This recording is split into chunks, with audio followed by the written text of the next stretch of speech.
Praise the Lord. നിങ്ങളെല്ലാവരെയും blessed മോർണിംഗിലേക്ക് യേശു ക്രിസ്തുവിൻ്റെ നാമത്തിൽ സ്വാഗതം ചെയ്യും.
പ്രിയരെ, അനുഗ്രഹിക്കപ്പെട്ട ഒരു പ്രഭാതം കൂടെ നമ്മുടെ ജീവിതത്തിൽ അനുവദിച്ചു തന്ന വലിയവനായ ദൈവത്തെ നമുക്ക് ഒരുമിച്ച് ചേർന്ന് നന്ദി പറയാം.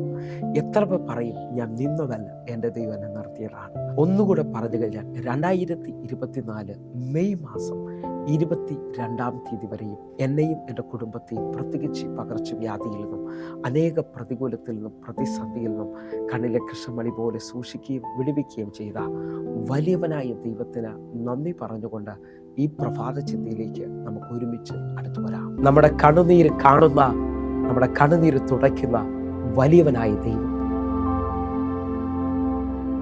പ്രിയരെ, പ്രാരംഭവാക്യത്തിലേക്ക് യെശയ്യാ പ്രവാചകന്റെ പുസ്തകം 38-ാം അധ്യായം അതിൻ്റെ 5-ാമത്തെ വാക്യം. നീ ചെന്ന് ഹിസ്കീയാവിനോട് പറയേണ്ടത്, നിന്റെ പിതാവായ ദാവീദിന്റെ ദൈവമായ യഹോവ ഇപ്രകാരം അരുളി ചെയ്യുന്നു, ഞാൻ നിന്റെ പ്രാർത്ഥന കേട്ടു, നിന്റെ കണ്ണുനീർ കണ്ടിരിക്കുന്നു, ഞാൻ നിന്റെ ആയുസ്സിനോട് 15 സംവത്സരം കൂട്ടും. പ്രിയരെ, പ്രഭാതത്തിൽ ദൈവം നമ്മോട് ഇടപെട്ട അനുഗ്രഹിക്കപ്പെട്ട വചനത്തിനായി നമുക്ക് ഒരുമിച്ച് ചേർന്ന് ദൈവത്തിന് നന്ദി പറയാം. എന്നെ കാണുന്ന, എന്നെ കേൾക്കുന്ന എല്ലാ ദൈവമക്കളുടെയും ആഗ്രഹമാണ് പ്രാർത്ഥനയുടെ മറുപടി എന്നുള്ളത്.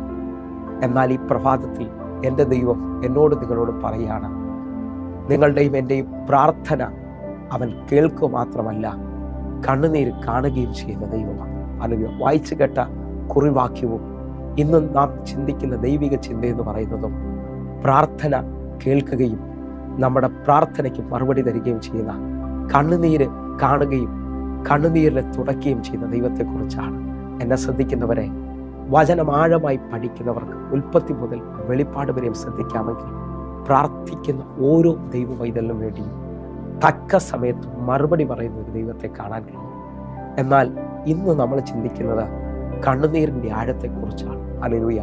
ബൈബിൾ ആഴമായി പഠിക്കുമ്പോൾ അല്ലെങ്കിൽ വായിച്ചു കേട്ട വാക്യത്തിനകത്ത് കണ്ണുനീര് കണ്ടിരിക്കുന്നു എന്നാണ് അവിടെ വ്യക്തമായി പറയുന്നത്. ഹിസ്കീയാവ് മരിച്ചു പോകുമെന്ന് പ്രവാചകൻ പറഞ്ഞു.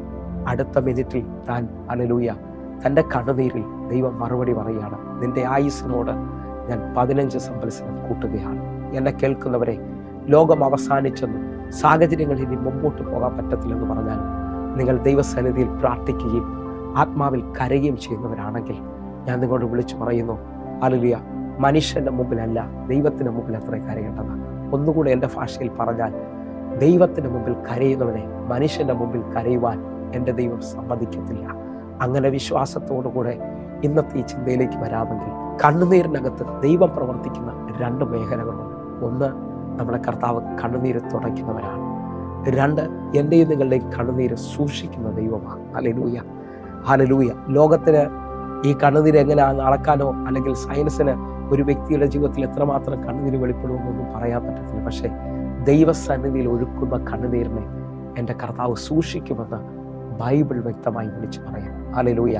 എങ്കിൽ ഇന്ന് കണ്ണുനീര് തുടയ്ക്കുന്ന ദൈവത്തെക്കുറിച്ച് ആഴമായി തൊടാൻ ആഗ്രഹിക്കുകയാണ്. 2 കാര്യങ്ങളാണ്. ഒന്ന്, കണ്ണുനീര് തുടയ്ക്കും, ഭയപ്പെടേണ്ട എന്ന് പറയും. 2, ആ കണ്ണുനീര് സൂക്ഷിക്കുന്ന ദൈവം.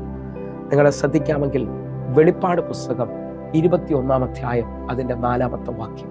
അവൻ അവരുടെ കണ്ണിൽ നിന്ന് കണ്ണുനീരെല്ലാം തുടച്ചു കളയും. ശ്രദ്ധിച്ചേ, വെളിപ്പാട് പുസ്തകത്തിനകത്ത് 21 അധ്യായത്തിൽ ആഴമായി വിളിച്ചു പറയാണ്, അവൻ അവരെ കണ്ണുനീരെല്ലാം തുടച്ചു കളയും. ഹല്ലേലൂയ. എൻ്റെയും നിങ്ങളുടെയും മുഖത്തോട് ഒഴുകുന്ന കണ്ണുനീരെ തുടയ്ക്കുന്ന വലിയവനായ ഒരു ദൈവത്തെയാണ് ഞാനിത് ഇതിനകത്ത് കാണുന്നത്. ഹല്ലേലൂയ.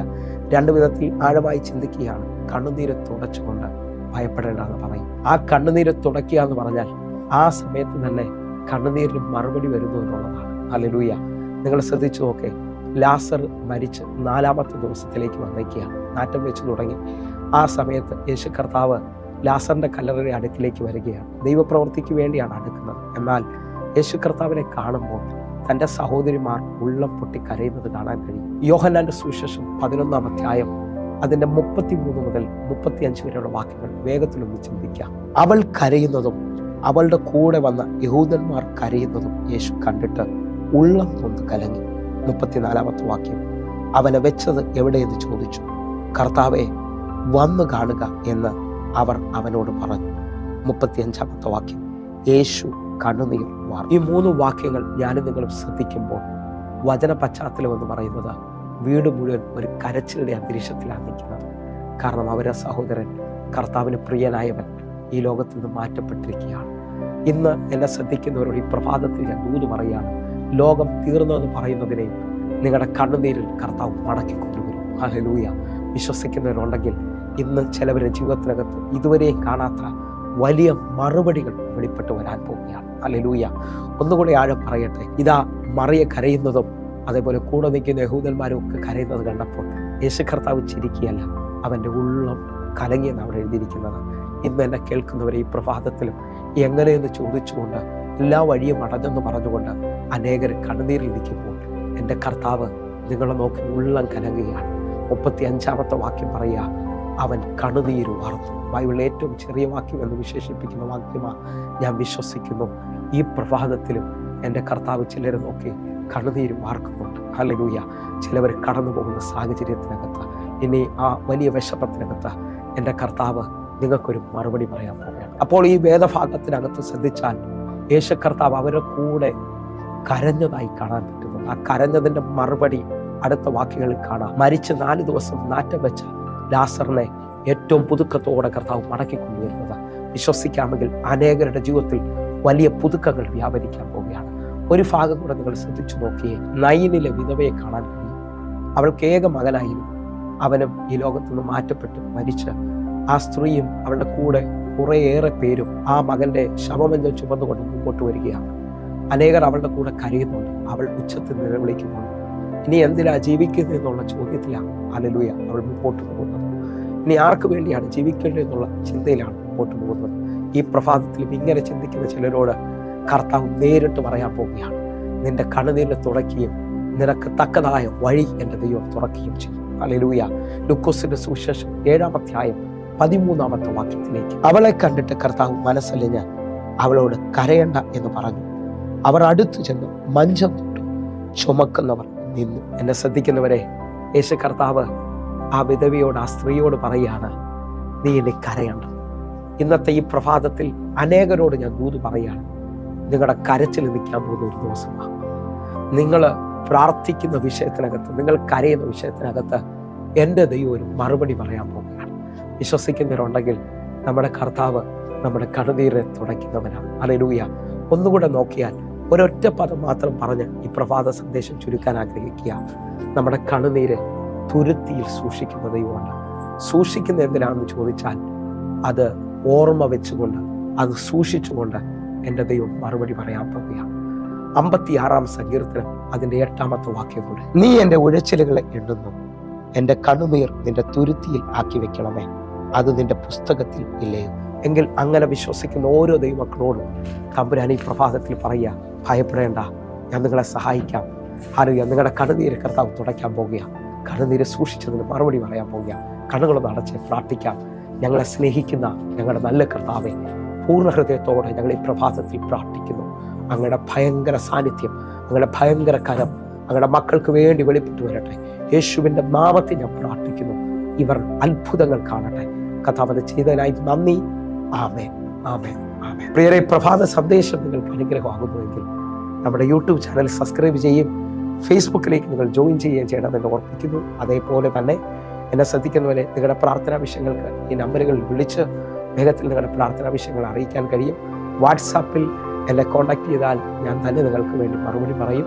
അതേപോലെ തന്നെ ഒരു പ്രത്യേക കാര്യം ഓർപ്പിക്കുന്ന ഒരു ഗുഡ് ന്യൂസ് ആണ്. എല്ലാ ദിവസവും വൈകിട്ട് 6 മണിക്ക് നമുക്ക് സൂമിൽ ആരാധന നടക്കുന്നുണ്ട്.